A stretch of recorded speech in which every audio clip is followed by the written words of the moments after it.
In today's video, we're going to be taking a look at Kai Sotto and some of the things that he does in game, what we can do as players as well. Even though he's not in the NBA yet, there's a lot of things that he does right that you can do as well. So let's get down. Let's check out Kai Sotto. Really quickly, if you want to be able to shoot the basketball better and from further away, make sure to go check out my hardest basketball shooting workout down in the description below. So here, Kai Sotto gets the pass from the point on the wing.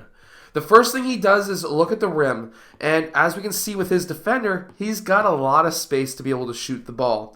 A lot of players are afraid to take that shot a foot inside the three because it's classified as a bad shot because it's only a foot farther back to take the three. And a lot of players will take that step back just so that they can get that three-point shot. But if you were to take that step back, this player knows you're going to shoot and they're going to close out on you. So in this case, Kai Sotto just takes the jump shot from there, was wide open, and he's able to hit it. So Kai Sotto here is in the dunker spot. And the great thing about this is obviously we know this is a zone that's being ran due to the defense that's currently set up. But we have a wing cutter to the high post.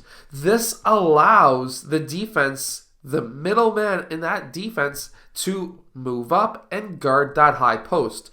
No zone defense wants the ball in the high post. Against a zone, a great spot to be is in the dunker spot, which is right about there. The reason for this is if the ball gets passed to the high post or gets drove down the middle of the key, the defense is going to shift and it's going to leave you wide open. Now, when he receives this pass, what does he do? Well, the first thing he does before he receives the pass is he hits the defender quickly before that defender hits him. This allows him to get in position to receive that pass, and he goes up for the dunk. A lot of young players, when they get that ball in the low post, they want to dribble right away. They want to take a big pound dribble like Shaq would have back in the 90s, but that doesn't work unless you're 7'2" and 360 pounds.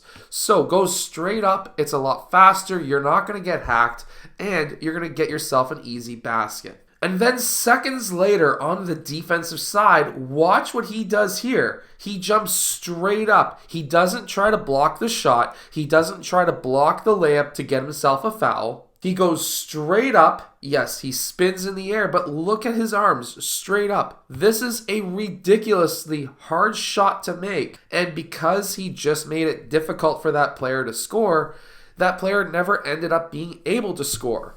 You don't always have to block a shot and risk getting a foul. You just have to jump straight up, and if you make contact with the ball, you do, but as long as you're straight up, you're not going to get the foul. Now, he did something really good here, which is he pointed up, which means send him the alley-oop, but he did that way too late. He should have done this actually back here. Now, while this is good communication, if he was to do it just a bit earlier, and if his teammate was able to see it, he probably would have got that alley-oop, but his teammate decided to attack the basket and pass it to him when he was behind the backboard. Now again, going with the same theme as what I've already discussed, he didn't take the dribble. He just went straight up and finished with the dunk. You don't have to dribble in the low post. You just need to go up. It's much faster. You're not going to get blocked right away or as easily, and that's going to get you some easy points. Now here he goes and points once again, which means again send up the alley-oop. So if you can dunk, that's easy communication that you can do with your teammates, and he's able to get that alley-oop. Now if you've got a teammate who's attacking the middle of the key, if you can attack or cut baseline, this opens up a ton of opportunities for you and your teammate. Here, you're able to get that ball really quickly. He's able to go up for that layup. He got blocked by the backboard at first, but he was able to finish with that dunk.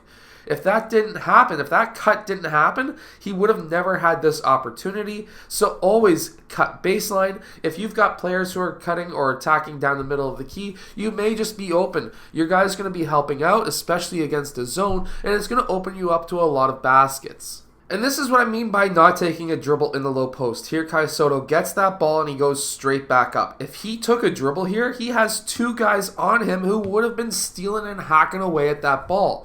But he decided to go straight back up, which allowed him to get that easy layup, or somewhat difficult but still easy layup. Okay, so coming off of this pin down screen, his offensive player that he could have been switching off to, which he didn't switch off to, gets that ball. He goes up for a shot and decides to pass to the man who was originally rolling, who was not paying attention.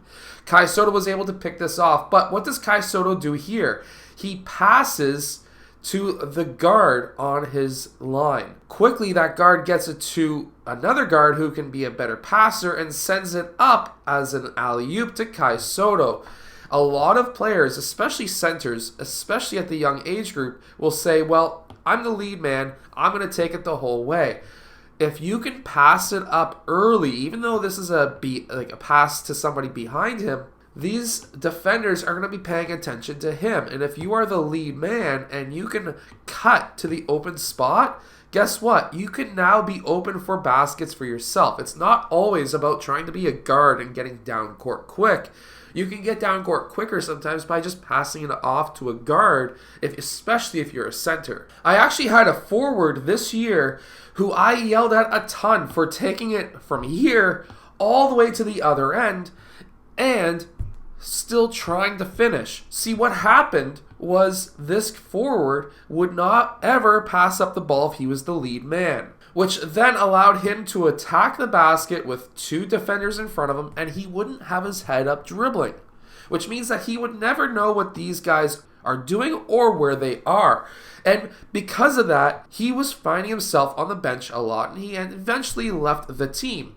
However, if he was just to easily pass it to one of the guards who was right next to him after he got the steal and went wide down the court, he could have easily got himself 20 points a game because he got 8 to 10 steals per game. But instead of finishing off with some crazy layups or dunks, he ended up getting a lot of turnovers. Now, while this may not be a Kai Sotto play, passing the ball quickly from high to low post, for in this case Kai Sotto, is a great idea to get some easy baskets. See, you don't always want to land with the ball and then pass. Sometimes just a quick catch and pass before you even land can actually be very beneficial and move the ball fast enough so that the defense can't shift to be able to defend players that you pass to. Anyways, always dribble with your head up. Always try to look to push the ball just like Kai Sotto does. But also defense to offense transition is extremely important.